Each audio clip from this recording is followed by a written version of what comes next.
Hello, dear engineers and technocrats.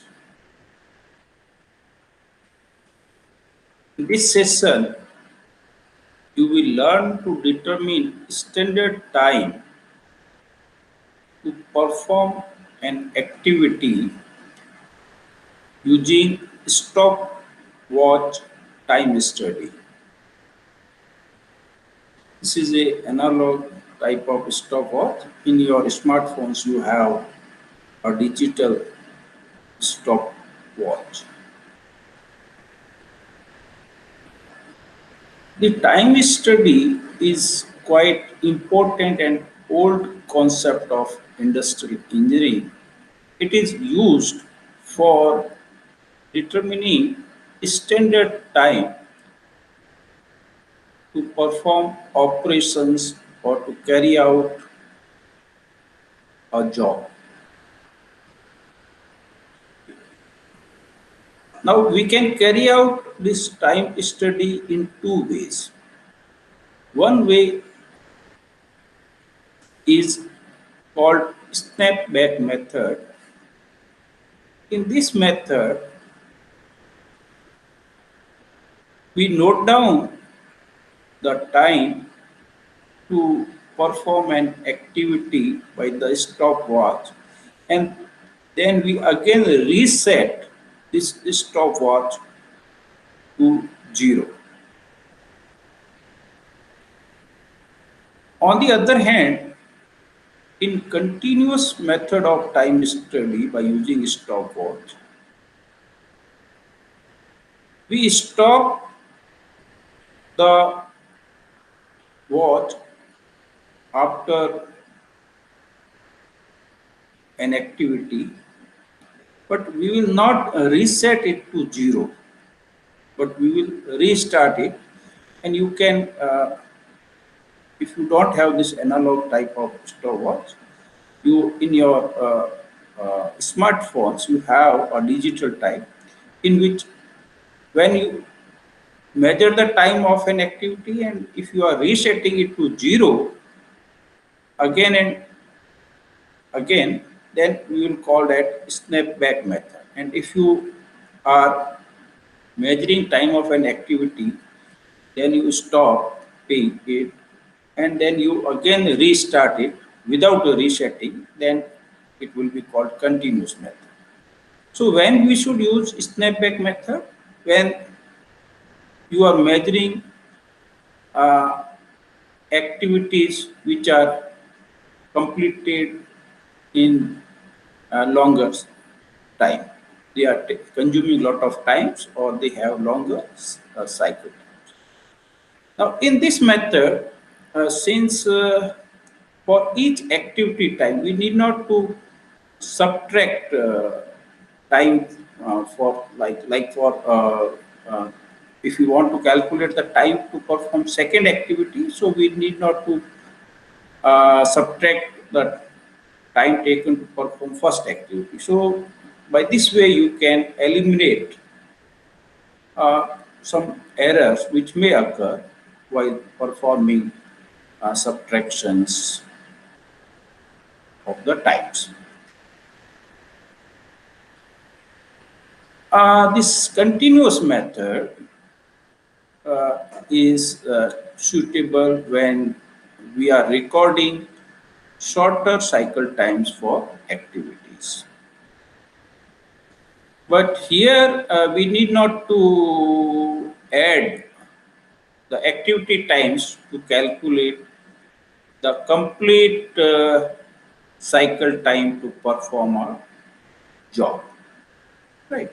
So each method has some of its advantage and disadvantage, but other than advantage and disadvantage, when you have longer cycle times, you go for snapback method, and if your cycle times are very short, we can use continuous type of time study.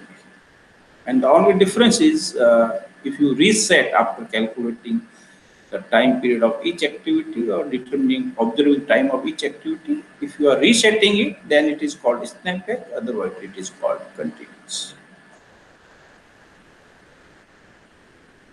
Now, standard time is the time required by an average skilled operator.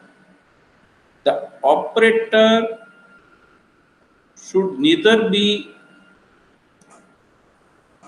semi-skilled or below skilled or over skilled. We standard time means a normal, you have a normal operator. Like you see here, pace is and it should work at normal pace, neither more than normal pace nor it is below the normal pace. So here this is the normal pace. Here it is having higher or lower pace, sometimes higher and lower, but the pace should be normal to perform that activity, and it should perform a specified task using a prescribed method. So when we perform an activity, always there is a learning curve. If you perform any activity first time, you will take maximum time. And when we repeat the same task again and again, we learn from this. This is called learning curve. And after some time, the time will stabilize. Further, it will not, after few cycles, you will observe that initially from first to some few cycles, time exponentially decreases, but thereafter it stabilizes, or it becomes, you can say, steady state conditions of doing work. So we measure the standard time for an average skilled operator who is working at a normal pace and who has well learned and he has understood the method to perform that particular task which is given to him. Now, how we measure the standard time or we can determine the time? So there are few steps. First, the industrial engineer, or you can say operator or observer, measures the time by using the stopwatch to perform an activity that is called observed time. Now, the person who is observing this time should be well experienced and well trained so that he can evaluate the performance of the worker who is performing on the job or doing the task. So there are two persons. One is person who is performing or doing some task on the job, and second person is the we can say observer or operator, or you can say industrial engineer, and who this observer is an experienced person and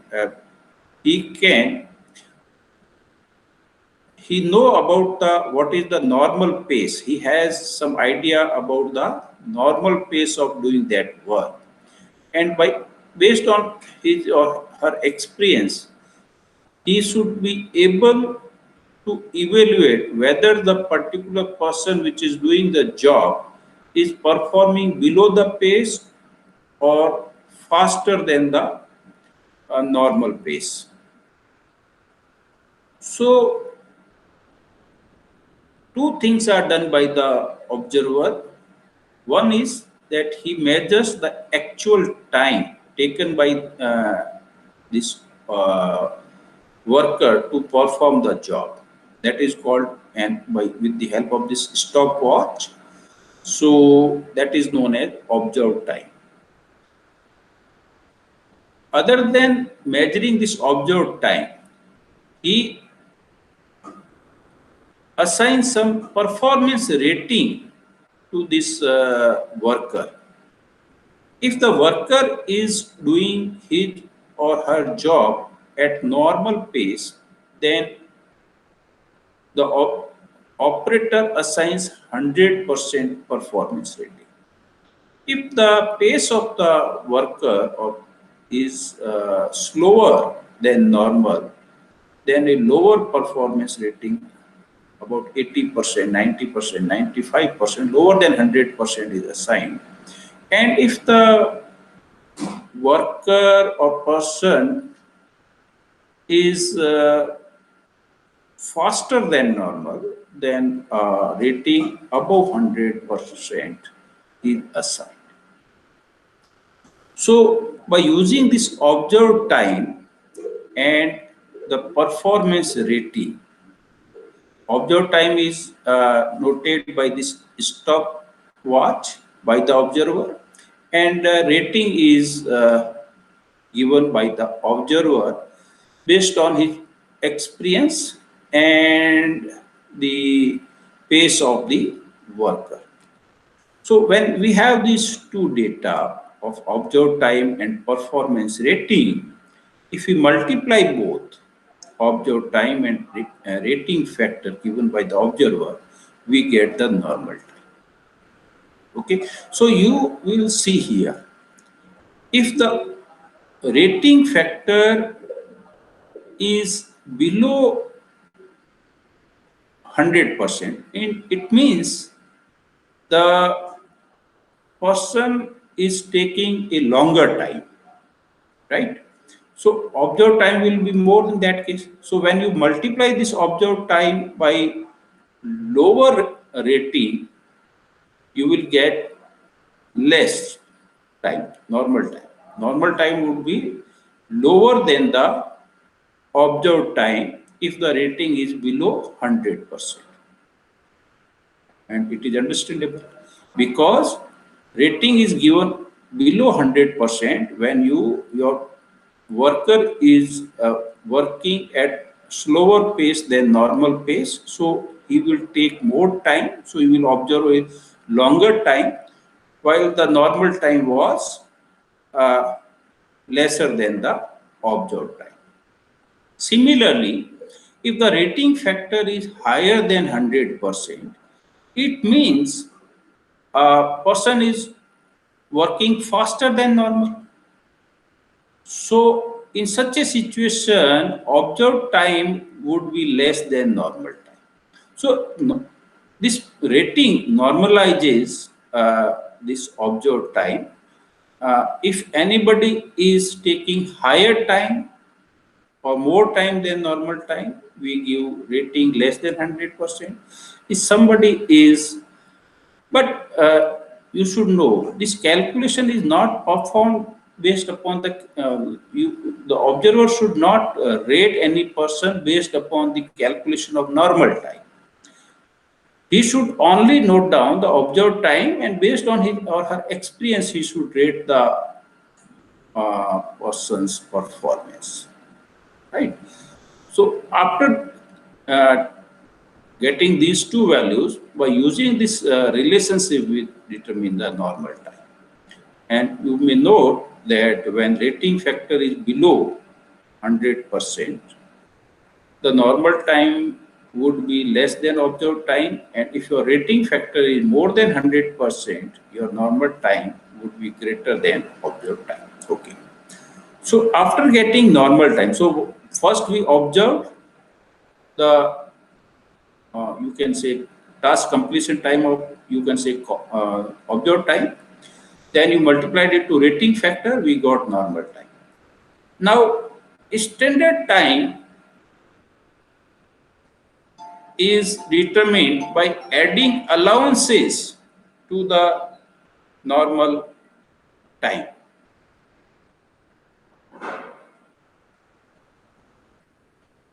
Now what are these allowances? Basically, allowances are added to normal time to incorporate delays due to personal fatigue and some contingent delays, which may occur, but has those delays have not been observed by the observer while uh, observing observer task time or completion time.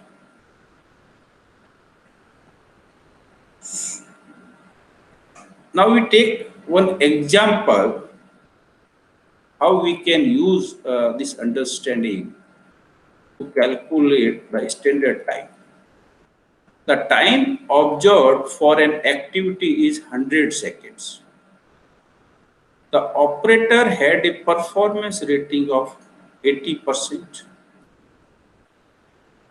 A personal time allowance of 10% is given, and you are required to determine the standard time for the activity.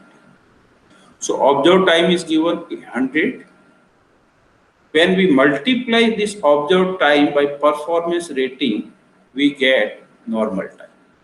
So as I told, when performance rating is below 100%, your normal time would be lesser than observed time. So normal times comes out 80 seconds.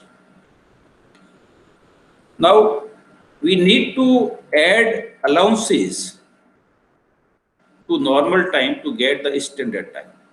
But here a situation may arise that whether this allowances is 10% is of normal time or this is of standard time.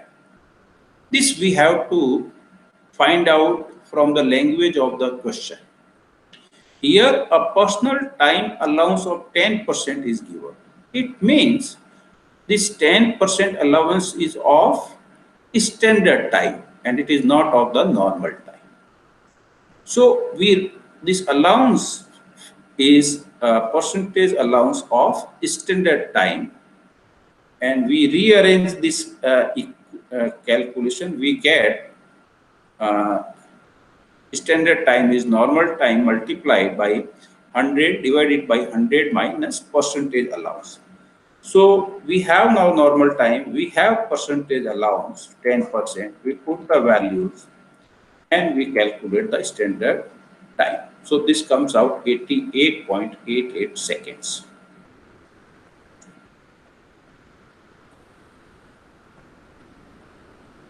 I think it is clear to you. Now we consider same problem, but here it is given that if the allowance of 10% of the total available time is to be given, then determine the standard time. So all other data are same. In earlier case, the problem in which this personal allowance was of 10%, but here the allowance of 10% of the total available time. So this total available time is the normal time. So here our calculation will be like this. Normal time would be say observed time multiplied by performance rating. It comes out 80 seconds. Now here the allowance is of given of the total available time, that is normal time. So here we perform, you can take normal time is common here. We put the values of percentage allowance and we get 88 seconds. So here standard time comes out 88. In earlier case, when it was of standard time, allowance, personal allowance of 10% of standard time, then we got the standard time equal to, and it was normal time multiplied 100 upon 100 minus percentage allowance. Here it is standard time is normal time multiplied by 1 plus percentage allowance divided by 100. So here it comes out 88 seconds. Earlier it was 88.88 seconds. So there are both two ways to calculate the standard time from the given allowance. But you have to find out, and you should be careful whether the allowances given are in percentage are of the in terms of normal time or in terms of standard time. That we have to figure out, and then you should apply and solve the problem accordingly. Now we take another example where we have more than one operations we are doing. So here, what we want to do, want to, in your production practice laboratory, you have performed some operation on lathe machine like facing, turning, threading, knurling. And all these in a group of 4 students, let's say first student performs facing, second student performs turning, third student performs threading operation, and fourth student performs knurling operation. While performing these operations on a lathe machine, let's say the lab demonstrator observed your time to perform these operations and also evaluated whether you are working at normal pace, lower than normal pace, or above the normal pace. So he has also given performance rating to these students. So there are 4 students performing 4 operations, and the observed time by this stop was by this demonstrator of the lab in minutes are given here, and at the same time the performance rating, whether they are at as performing as per normal pace, that is 100 is given. If it is below the normal, 90% is also given. So facing operation has been performed below the normal pace, while turning and knurling operation have been performed faster than the normal pace, and threading operation has been performed at normal pace. So what it means if it is performed below the normal pace, it means normal time would be lower than this. And when it is at normal pace, then there will be no change in normal time and observed time. But if you are performing at faster pace than normal, then your observed time would be less than the normal time. Okay. So with this information, and let's say allowance for each element is 12%. For all the 4 elements, it is 12% that is given. So let's perform some calculations. So we calculate first normal time, that is observed time multiplied by performance rating. So we multiply this observed by this performance rating, and you see that normal time is facing is 4.5 minutes, while turning 14.4 minutes, as observed time is less because the turner was faster than the normal. The threading operation has been carried out at normal pace, so observed time and normal time both are equal. The knurling operation also, the operator is faster than the normal, so observed time was less and normal time would be more, right? And when we add these normal times for each job element or each operation, we get that total normal time. And here the allowance is 12% of the normal time. So we add standard time is equal to normal time plus percentage allowance of normal time. You take the normal time as common and we are left with this expression. So we put the values and we determine the standard time. So we first need to determine the normal time, and after normal time you have allowance. We need to add that allowance to determine the standard time. . 。 。 。 。 。 . 。 . 。 . 。 . 。 . 。 . 。 . 。 . 。 . 。 . 。 . 。 . 。 . 。 . 。 . 。 。 . 。 。 . 。 。 . 。 。 . 。 。 . 。 . 。 . 。 . 。 . 。 .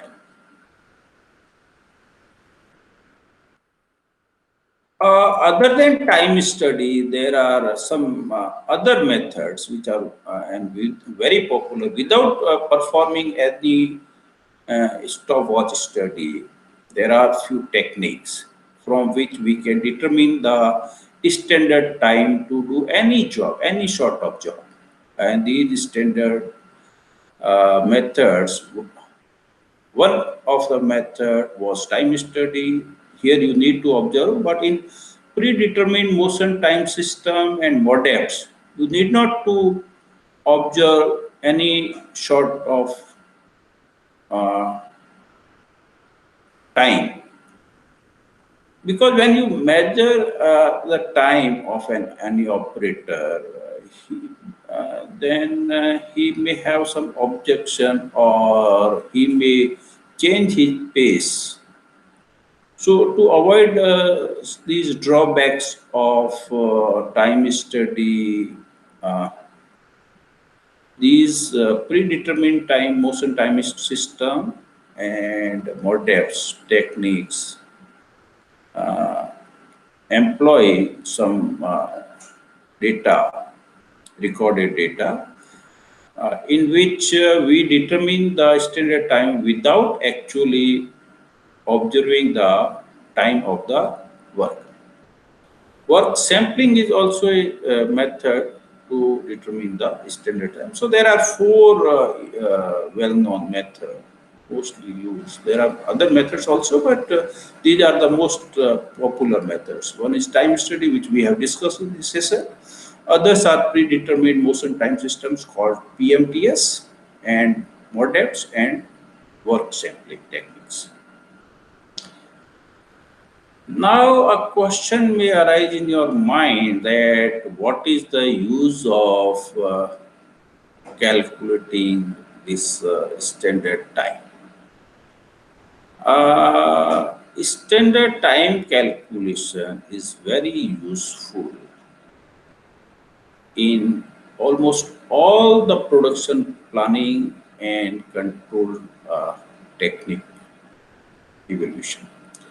Like standard time is used to determine the how many workers would be required to perform the operations so that we can meet the demand of the subsequent stages or customers. Even in line balancing, the standard time is needed to determine the cycle time as well as workstation times. MRP and CRP calculations also require the standard time of doing the job. When you simulate a system, you require standard time of performing the job, and when we calculate the wages that are paid to the worker, when somebody is working at normal pace, somebody is working slower than the normal pace. So how we decide and segregate these people who are skilled, semi-skilled, so their wages are to be decided with the help of these standard time calculation. And what for what time a resource would be utilized to produce a job, and for how much time the worker would perform on that job. If we have that calculations of standard time, then we can calculate the cost of using a machine, cost of using a labor, cost of power consumption, etc. And we can finally determine the cost of the product. So without we need to determine the cost of a part before bringing it to the market. Now, how we can perform, how we can calculate that cost? Because if our cost price is higher than the competitor, we cannot sell it, right? So, and we also need how much margin we want to keep it. So, selling price minus margin would be cost, and that cost uh, is whether equal to what you have calculated based on standard time of performing the or completing that particular product. So for calculating the cost of any product, we require standard time calculations. So it has a wide use and applications in all the production planning and control tools which are used in any organization or factory. So if you like today's session, please share it with your friends. Thank you for patience hearing.